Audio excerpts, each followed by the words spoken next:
So, this theory I had on Sonic 06. You see... Hey guys, did you hear about Sonic?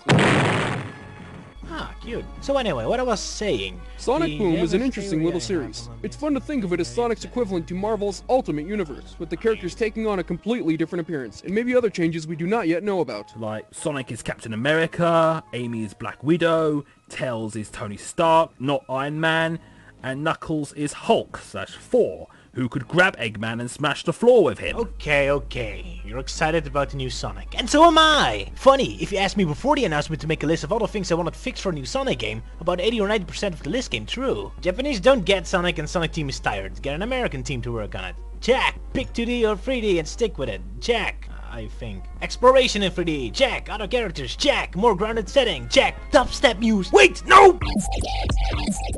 I hope the theme has a remix, not dubstep, a good remix of the Sonic Boom song from Sonic CD, because it would be a wasted opportunity not to use it. Yeah! The Crush 40 Cash one!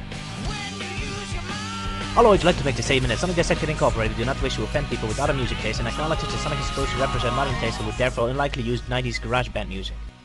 However, I still cannot find myself getting used to these new designs. Why does Sonic have a scarf? Why does Knuckles have fingers? What's with the obsession with bandages? Why are they so tall? Why is Eggman so buff? Why are Sonic's arms blue? Why are Knuckles' arms massive? Why are they wearing shoes? Why do they have a nose? Why are you only wearing one glass piece? Why is my face so handsome? Mysteries of the universe. Or just fashion choices, whatever. I now understand what the die-hard Devil May Cry fans had to go through a couple of years ago. Yeah, we all need some time to get used to the designs. From what I understand, with most fans, including me, Tails and Amy are awesome, Sonic is, okay, and Knuckles.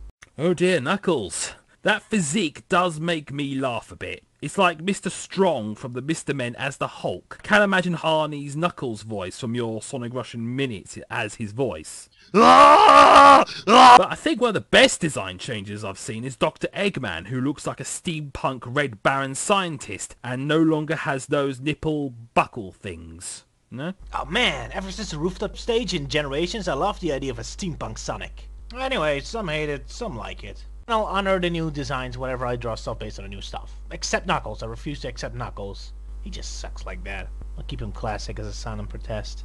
Enough about this generic stuff. People come to dissect it for stupid theories and weird angles. So, any conspiracy theories, Captain Fury? Fun fact, the lead level designer for Sonic Boom just happens to be the main head of the cancelled Sonic Extreme. And the lead character designer for Sonic Boom was also the character designer for the Jak and Daxter series, as well as one of my favorite games, Crash Team Racing. Oh man, if the game's gonna be like Crash Nitro or 2 Insanity, that'll be great! I just hope the Sonic Extreme guy has no hard feelings for Sonic, or he might be adding some nasty surprises in the game. What do we think of how the characters will be? In the teaser trailer, Sonic does appear less like a jerk. Sonic does sound less irritating. You know, that's the main thing that bothered me in Greg Smith's voice from the previous games. A good one-liner is more than just, look at me, I'm funny! Heroes like Spider-Man don't say quips because they want to be funny and expect everyone to high-five them. Quips and sarcastic comments is the way your brain deals with stress, you know? When I'm angry, I also start making sarcastic comments, and I definitely don't expect people to appreciate them. Anyway, I know there's more restraint and more depth in Sonic's voice here, not to mention with all the action and stuff happening, there's more smoke and mirrors and events. I tolerate him a lot better here than I ever did in the past games. I like how Eggman was confused when Sonic was wondering what the robot does. Well, it's a good thing the joke was well executed, because the joke itself bothers me, as usual. Mocking something is only funny when it's based on the truth, or something that could actually have happened. But Eggman naming a robot Burn for no reason? That's out of character. Why didn't they give Eggman a line like, well, I wanted to give him a flamethrower, but I couldn't get it to work, so I gave him claws. And the wrong name didn't come off.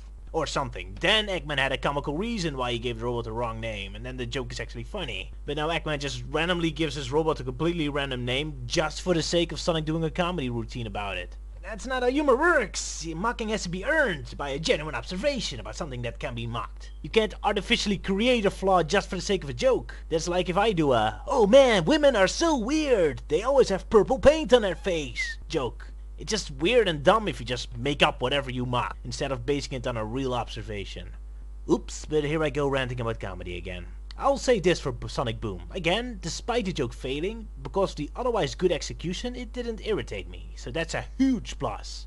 There's a lot of slapstick and Wally Coyote stuff going on, and even the cartoony sound effects didn't bother me, because the clip still honors dramatic scenes and didn't linger on too long. Comical moments just happen and then they move on. Yes! Thank you! Quick beats! The pacing and timing is excellent. Let's take a look at this scene. All the heroes are falling, which is a situation we're very familiar with by now. Last time they fell together, it was Sonic who landed on his feet, even though Tails can fly and Knuckles can glide. Who is it this time? It's Amy. I find this very interesting. It seems as if the writers are actually going to do something with Amy. Amy hasn't really been relevant since Sonic 06, and even then she wasn't that important. Here she's not only going to be a playable character with her own unique abilities, she's looking to be more than just the Sonic-obsessed stalker we've known for the last decade. Amy got injected with some Sally Acorn DNA, which makes sense. Amy was the most Japanese of the characters, so of course she gets the biggest makeover. I just hope they keep a little comedy and silliness in her. Turning her into a humorless Mary Sue would be the other extreme, and we know how Sonic games love falling from one extreme to the next. And of course Knuckles is also desperately in need for some fixing. So I hope they don't forget to give him a cool moment or two, because at the moment he's a bigger joke than ever before. Bear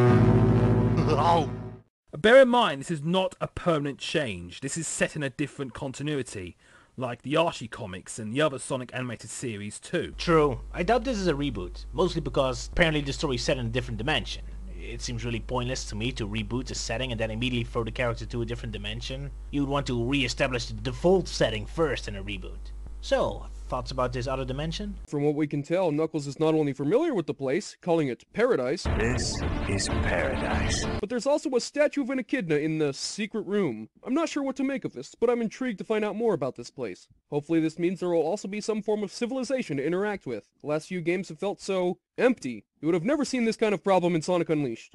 Yeah. But true, I was getting a little tired of Sonic stands in boring field, goes to magic flying land in the sky, and goes back to boring field land. It'd be nice to see him actually interact with an actual setting again. Anyway, so, Echidna tribe returning. I wonder if Sonic Boom follows up on Sonic Chronicles or walks all over it. They seem to go full circle back to a dark realistic look with realistic robots and various environments instead of colourful worlds and bizarre robots. I am interested to see what this series will be like and probably have a laugh if it gets too ridiculous or something. I do like to see where this will go. Now let's go wrap our arms and legs in sports tape to make ourselves look badass and edgy to the audience. Well, that's all the time we have for today. Be sure to comment, favorite, like, and subscribe. And with that, I must go and defeat my arch-nemesis, Captain Obvious. Farewell! There's a part when Tails sends out an electrical rope for Sonic to catch. Unless Sonic is wearing rubber gloves, does rope not exist in this world? Maybe Tails uses ridiculously dangerously electric currents for everything. Hey Sonic, you should use this toothbrush instead! Can't wait for this.